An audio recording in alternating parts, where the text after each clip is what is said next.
Well, hello there, ladies and gentlemen, boys and girls, children of all ages. My name is DB333, and welcome back to Hearts of Iron 4, the New Order Last Days of Europe, as the Gross Afrikanische Reichsstaat. Now, in the last video, Uganda has some ideas about leaving our little nightmare here, and we're going to try to tell them no. No leaving the nightmare for you. So, we got to get them up to 50% stability in 73 days, it seems. Argentine.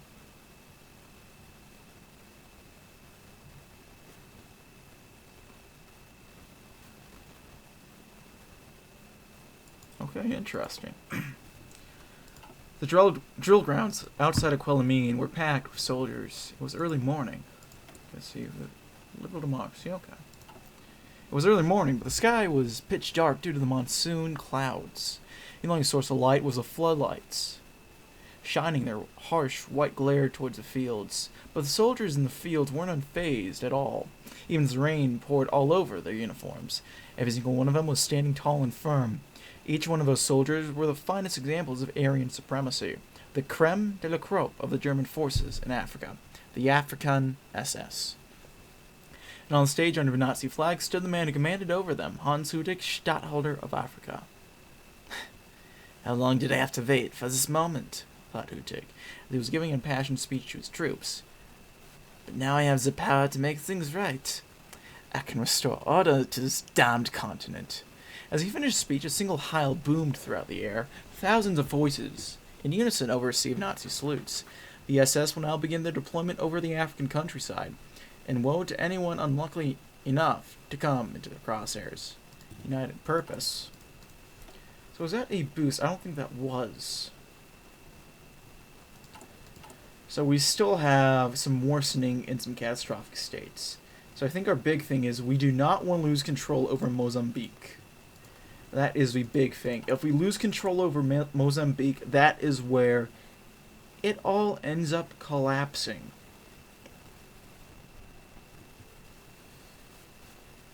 So the situation in the Boer Republic is uneasy. The ANC influence is dangerous. Let's go ahead.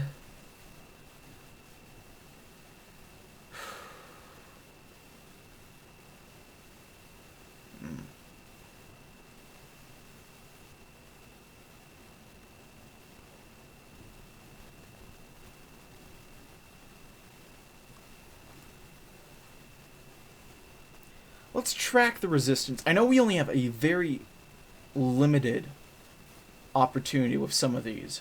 These are the only way we can get our situation to improve outside of, I believe, these events. And if it's to that point, it's probably very bad, and I don't know how plausible it will be to get all these back into control. So we'll have to keep all that in mind. But, for now, we'll do one of these, and then we'll see what's needed as we go along. All across Africa, there are countless small native movements seeking to destroy our civilizing project for the continent. They scurry in the city slums, roam across the savannah, stalk their prey in the jungle, but no more. The SS will have to track the whereabouts of every single one of them. They will leave no stone unturned in all of Africa, and only unless a degenerate rebel will bleed to death can we assume control over the Dark Continent. It's a, needless to say, it's a very bold strategy, Cotton.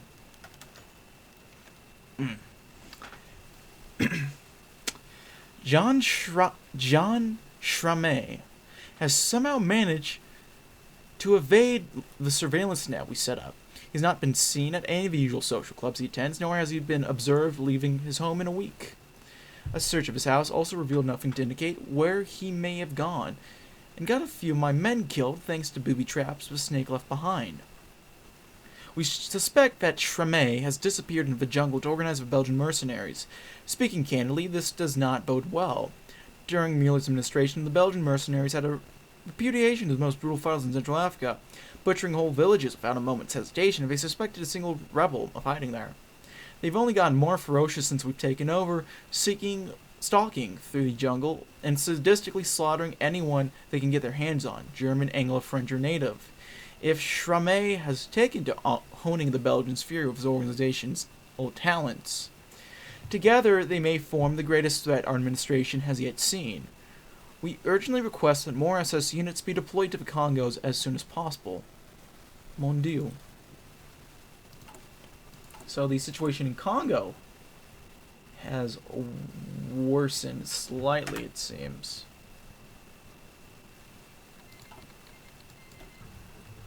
Okay, Vyatka versus Bashkira. Not necessarily surprised there. For many long months, our men have fought and bled in the fields and jungles in Africa, sacrificing all to maintain the supremacy of the Aryan man even in this dark continent. At long last, the effort would have appeared to have garnered some attention. The Reichsführer SS himself, Heinrich Himmler, appears to have taken personal note of our bold struggle. Our friends in Burgundy have reached out to Reichskommissar Hüttig himself, expressing their interest to send direct support, frontline support to Ostafrika, to aid us in this war of ours. Such news has thrown Hüttig into frenzied preparation. In Quelimane, lavish events are being planned to appropriately host for Burgundian partners. Meanwhile, on the front lines, offensives are being drawn anew, as Ostafrican forces prepare to deliver large blows to OFN forces, all in hopes of impressing their soon-to-arrive Burgundian comrades. Okay, let's send more supplies to Uganda. Still tracking the resistance.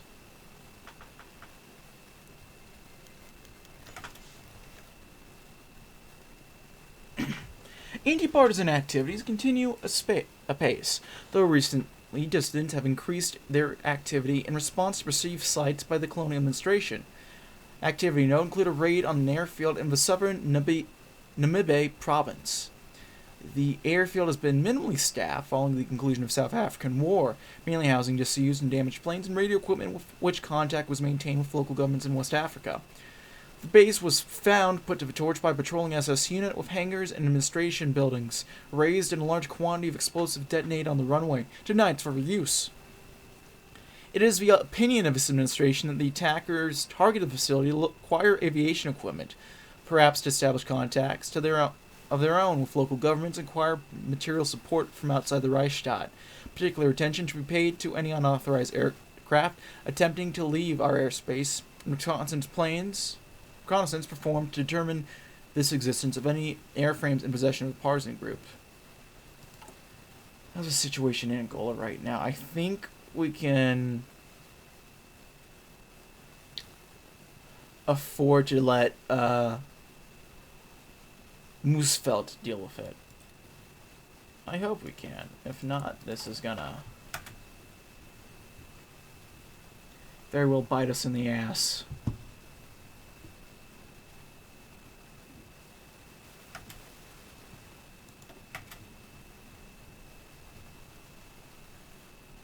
So let's see what's new. There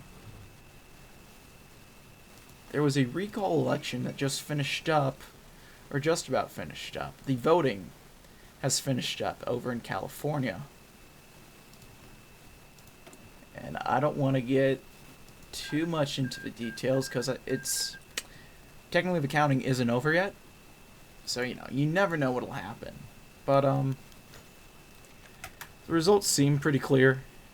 And not necessarily surprised about how it turned out. But yeah, I'll avoid talking about it just because I don't want to get political. And because, it almost never turns out very well. So, yeah. As you know, I sent an invitation to Kigeli V, the newly crowned king of Rwanda, to meet me in the palace.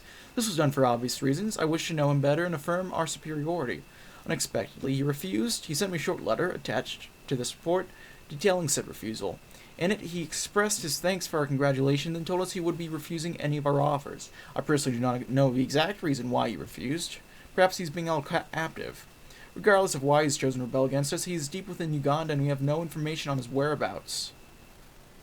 We do not have any means to punish him. There are still orders we can take to provoke his forces. I personally have ordered reprisals to take place around Rwanda, one way or another. We will draw his attention. We will see how long it takes for them to respond. Hubris brings only ruin.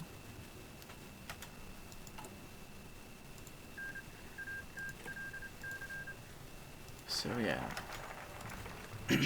On his good days, Wilhelm felt like a warrior for all the Aryan race, helping to ensure that the other peoples would not overwhelm the master race. On those days, he did his job with gusto. After all, he knew that his job, however tedious, could prove vital to the stability of German rule in Africa, especially after Hutig had taken control. Yet, today was not one of those days, and Wilhelm felt lost in a sea of questions and paperwork. He had not found much success. Amacla de Cruz. Wilhelm called in his next guest. It was one of the Portuguese. Imagine the man's father had stayed during the German conquest of Angola for whatever reason. The man sat as Wilhelm felt ill of his paperwork. Have you seen this man at any time in the last 2 weeks? He held up a picture of an African man clad in SS clothing. He was not a person immediately familiar to Wilhelm, but he did not need to be. The Portuguese man squinted at the picture for a moment. Wilhelm was about to move to the next picture before the man nodded. Yes, I think. Wilhelm was taken aback. Perhaps they would get somewhere today. He checked a box on the papers, scanning for the next question he meant to ask. Where exactly did you see him? So how did that improve situations? It's worsening. Although I think once we get political power, we'll be able to stabilize Uganda.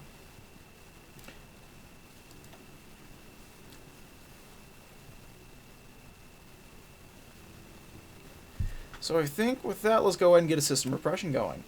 The problems of Reichskommissar at Central Africa and Sudwest Africa don't stop at their support of subversive native activity. For the rebels to prosper, they need a system suited to their needs, corrupt, inefficient, and unnecessarily impenetrable. The lack of transparency makes it impossible to properly investigate what goes where. To control Africa, we need a centralized system where all authority is centralized around Statthalter Hutig. Under his watch, he can build an efficient system where not even a single bullet can find its way in the hands of native degenerates. Well, very interesting. But yeah. Like, I should have made some food. The Leopoldville courthouses was an example of Spartan's design principles. The chosen guests filed into a large square room and took their seats in folding chairs. The hot Congo sun overcame the court's feeble air conditioning. The guests' sweat soon soaked the collars of their dark woolen uniforms, despite the breeze coming through the open windows and doors. At the front of the courtroom stood the sole extravagance that the design or the budget would allow. An enormous judge's bench, built of oak imported directly from the fatherland.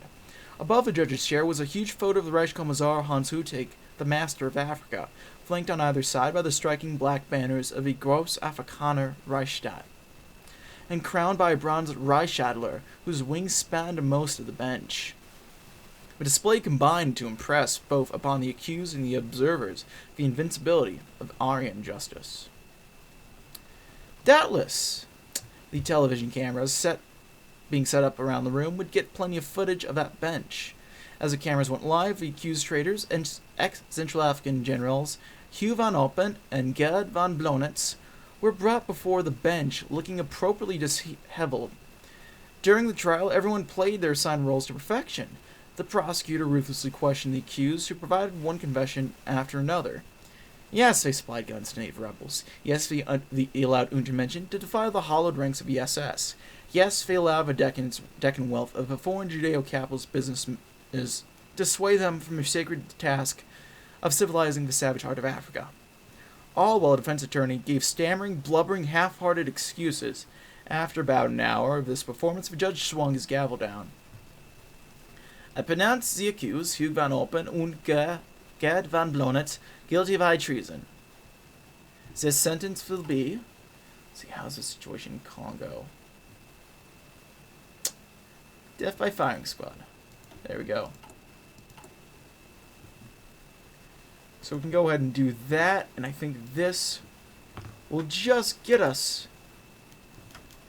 Yep, there we go.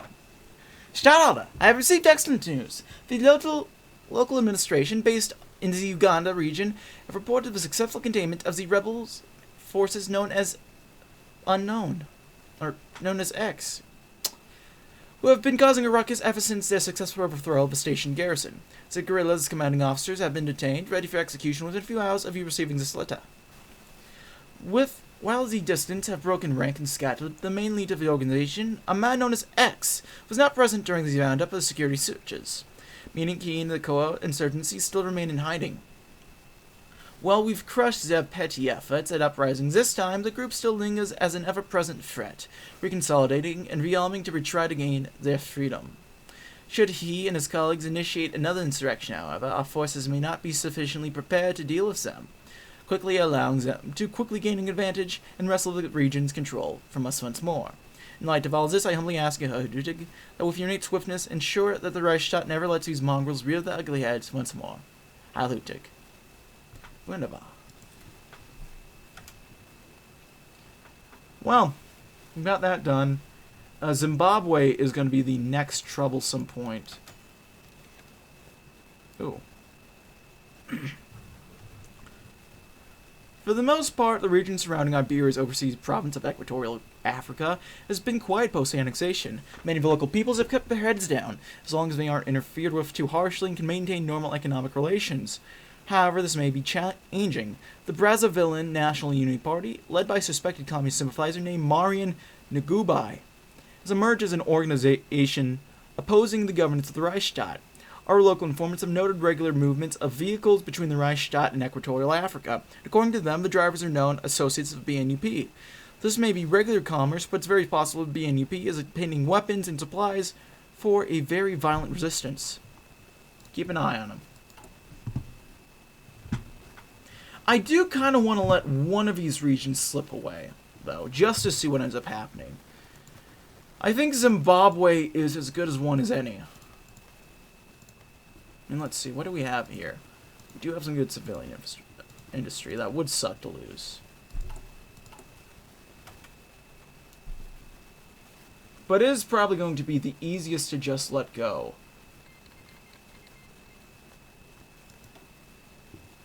I probably could have just done that with Uganda, I realize.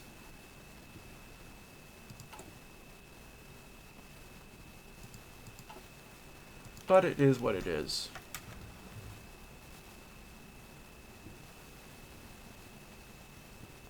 For the past 2 weeks, the Ubangi Shari garrison authorities have been subject to no fewer than 6 attacks at outposts and settlements along the Mbomu River, near the frontier with the Congo region. The perpetrators of these attacks, which have killed 2 German soldiers and injured 5 more, believed to be members of the Azande peoples.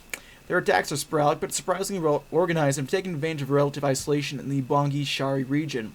In this way, it is reminiscent of the clashes among the Cameroonian frontier in the 1950s. The moment the offensive of Colonel Vivalta does not recommend escalation against local rebels, as military assets in the region have been stretched thin post-annexation. He can handle it himself, I'm sure. I mean, it is acceptable there right now. Let's save political power while we can. I'm not entirely sure how all the numbers behind the scene work. Ah, Bobby Kennedy. The Aryan man dedicated to their fatherland, to their race, to the capture of Lebensraum. And it is their primal instinctual will to protect these things, no matter how much sticky, thick, and black blood must flow from out of the Untermensch who dare oppose our race's grand vision of this world. God, I'm being put on a watch list for reading this shit. Jesus. The festering, writhing, and despicable hives of corruption and degeneracy that were the Reichskommissars under the rule of a flyboy Schenk, the heinous crockpot of savagery known as Mueller, are testament to these eternal laws of Aryan race. They let loose the savage pleasure-chasing baboons of native Africa onto the supple hide of our stoic Aryan soldiers. What was the result of this free, haphazard blood mixing? Mueller's men became one with the apes and wild beasts of the land, chasing creature comforts and throwing themselves into cultures of inherent barbarity. Schenk's men feminize themselves until they are unable to even lift a finger against the very insurgents who were lodging bullets into their necks. Those who continue to attempt to exterminate our race man to man. We stand at the brink of absolute, total, racial catastrophe. And the only thing standing between us and them is a thin line of the most dedicated, brave, and virtuous Aryan soldiers who beat back the gripping calls of a wretched, ever-corrupting Aryan de-evolution. Leaders are Statthalter, a regiment of intense non-stop training known as der Afrikanische Code, added to ruthless and merciless constant punishments in order to terrify the wandering minds of our troops into conformity, have been initiated on our units. But Statthalter is convinced in order for the murky, darkened blood of our Aryans in Africa to purify themselves, our soldiers must live and die hard through a program of Spartanism in all things, especially in military affairs. Our mission, our goals, and our efforts will all be pointless if the Aryan race we are working to secure Africa for is tainted, puppeted by the very black savages we wish to extinguish from the face of humanity. For the glory of the Aryan race. Well, this is very awkward to read, but yet here we are. I'm going to cut it here, folks. Thank you as always for watching. Like this video, leave a like. If not, feel free to dislike. Also, I'll show you a little nifty thing I found. This is via capital V anarchy tag. So this is how they get the anarchy thing to work, I guess, which I think is pretty cool. I'm glad I noticed that. Anyway, I'm gonna leave it there, ladies and gentlemen. Thank you as always for watching. If you like this video, leave a like. If not, feel free to dislike. If you want to see more of this content, feature hit the sub button from uploads every weekday, as well as every Saturday. No, not every. Occasionally Saturdays. If you have any comments, feedback, concern, and sort, leave them in the comment section below. I read all the comments I get and appreciate any all feedback you might have for me. If you want to chat, play games, and sort, check out my Discord. If you want to see me my monthly Patreon. If you want to see me do sort of live, I have a Twitch, all which are down in the description box below. Thank you as always for watching, my friends. My name has been DB333, and I'll see you guys next time. Bye.